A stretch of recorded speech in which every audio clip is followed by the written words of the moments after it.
বাস্তব সংখ্যার ক্লাস 3-এ আপনাদের সবাইকে স্বাগতম। আজকে আমরা বাস্তব সংখ্যার একটি গুরুত্বপূর্ণ টপিক নিয়ে আলোচনা করতে যাচ্ছি, যে টপিকটি থেকে বিভিন্ন জব পরীক্ষায় প্রায় 80% প্রশ্ন আসে। আজকের আলোচনার বিষয়বস্তু হচ্ছে ধনাত্মক সংখ্যা। ধনাত্মক সংখ্যা মোট 3 প্রকার। একটা হচ্ছে মৌলিক সংখ্যা, এক এবং যৌগিক সংখ্যা। তাহলে এখন যদি প্রশ্ন আসে এক মৌলিক সংখ্যা নাকি এক যৌগিক সংখ্যা, তাহলে আমরা কি বলবো? এক মৌলিক সংখ্যাও না, এক যৌগিক সংখ্যাও না। এক কেন মৌলিক না, এক কেন যৌগিক না, এটা আমরা একটু পরে জানবো। আগে আমরা মৌলিক সংখ্যাটা জানি। মৌলিক সংখ্যা হচ্ছে যে সংখ্যাকে এক এবং ওই সংখ্যা ছাড়া আর ভাগ করা যায় না, সেটাই মৌলিক সংখ্যা। একটু যদি আমরা সংজ্ঞাটা বুঝি, তাহলে মৌলিক সংখ্যা হওয়ার যে সত্য সেটা আমরা বুঝতে পারবো। কি বলা হয়েছে? যে এক এবং ওই সংখ্যা ছাড়া ভাগ করা যায় না। ধরেন 2, তাই 2কে যদি আমরা ভাগ করি সেক্ষেত্রে আমরা 1 পাবো এবং 2 পাবো। তাহলে যে সংখ্যা দিয়ে ভাগ করলাম সেই সংখ্যাটাই পাইছি এবং 1 পাইছি। তাহলে এক্ষেত্রে যদি আমরা দেখি 2টা উৎপাদক পাইছি। উৎপাদক হচ্ছে একটি সংখ্যাকে যে সংখ্যা দ্বারা ভাগ করা যায় সেটাই তার উৎপাদক। তাহলে মৌলিক সংখ্যা হওয়ার সত্য কি? 2টি উৎপাদক লাগবে।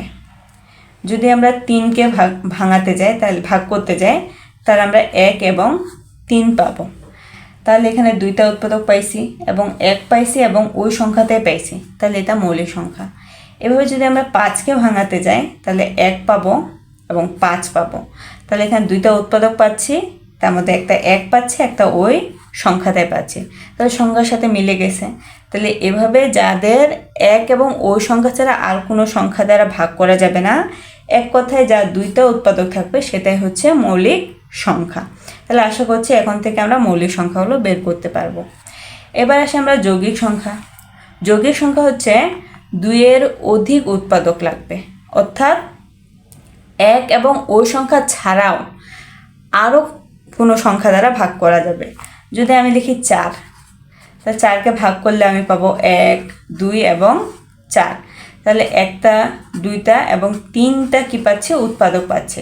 তাহলে 2-এর অধিক হয়েছে, 2-এর অধিক হলে সেটা যৌগিক হয়ে যাবে। যদি আমি 6কে ভাগ করতে চাই, তাহলে 1 পাবো, 2 পাবো, 3 এবং 6। তাহলে 1, 2, 3, 4টা উৎপাদক, 2-এর অধিক উৎপাদক আছে। তাহলে সেক্ষেত্রে 6ও কিন্তু যৌগিক সংখ্যা।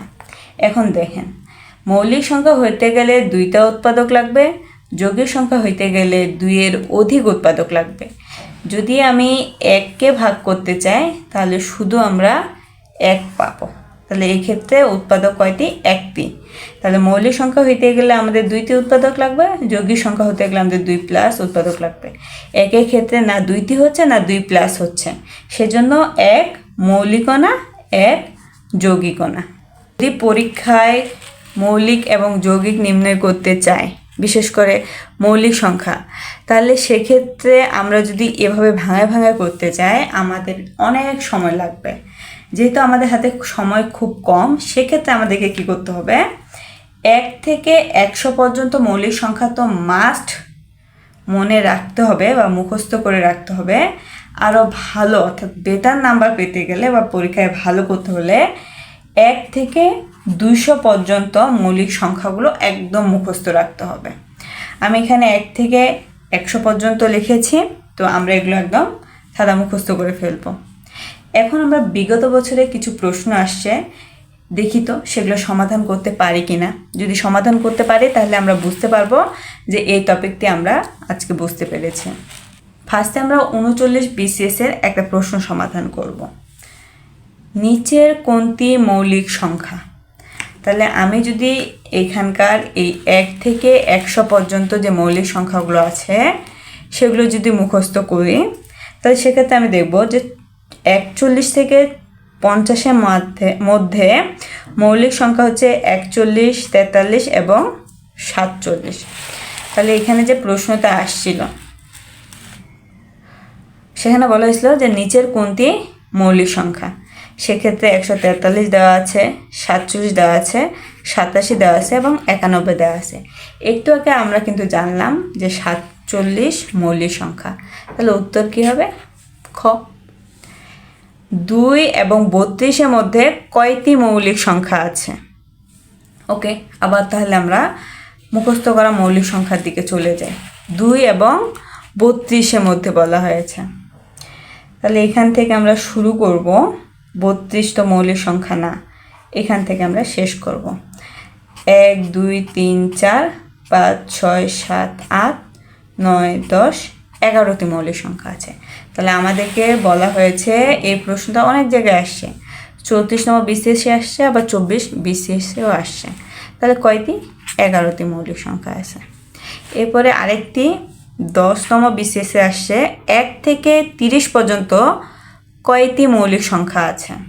তাহলে একটু আগে কিন্তু আমরা দেখলাম যে 31 হচ্ছে মৌলিক সংখ্যা, 32 বলা হয়েছিল 32 মৌলিক সংখ্যা না, সেহেতু আমরা 31 পর্যন্ত নিয়েছিলাম। তো 31-এর আগে কিন্তু হচ্ছে 30, তাহলে 30-এর আগে মৌলিক সংখ্যা কোনটি? 30-এর আগে মৌলিক সংখ্যা হচ্ছে 29। তাহলে একটা মৌলিক সংখ্যা বাদ যাচ্ছে, তাহলে সেক্ষেত্রে 1 থেকে 30 পর্যন্ত মৌলিক সংখ্যা কয়টি হবে? 1 থেকে 32 পর্যন্ত মৌলিক সংখ্যা 2 থেকে 32 পর্যন্ত মৌলিক সংখ্যা যদি আমাদের 11টি হয়, তাহলে 1 থেকে 30 পর্যন্ত মৌলিক সংখ্যা কয়টি হবে? 1 থেকে 30 পর্যন্ত মৌলিক সংখ্যা হবে 10টি হবে, শুধু 31টা বাদ যাবে, যেহেতু 31টা 30-এর পরে। এখন 1 কিন্তু মৌলিক সংখ্যা না, কিন্তু 2 মৌলিক সংখ্যা, তার মানে আবার 2 থেকে 30 পর্যন্ত জিনিসটা শুরু হচ্ছে। তাহলে এর মাঝখানে 31 একটা মৌলিক সংখ্যা ছিল, 32 ধরতে গেলে, তো এটা আমরা নিব না। সো 30-এর আগে মৌলিক সংখ্যা হচ্ছে 29, এ পর্যন্ত নিলে আমাদের 10টি মৌলিক সংখ্যা হচ্ছে। তাহলে এটি উত্তর হবে 10। কালকে আমরা ভগ্নাংশ সম্পর্কে আলোচনা করব, তাই কালকের ক্লাসটি আমি আপলোড দেওয়া মাত্রই যদি আপনি পেতে চান, সেক্ষেত্রে আপনাকে আমার ইউটিউব চ্যানেলটিকে সাবস্ক্রাইব করতে হবে, অথবা আমার ফেসবুক পেজটিকে ফলো দিয়ে আমার পাশে থাকতে হবে। সম্পূর্ণ ভিডিওটি দেখার জন্য আপনাকে অসংখ্য ধন্যবাদ।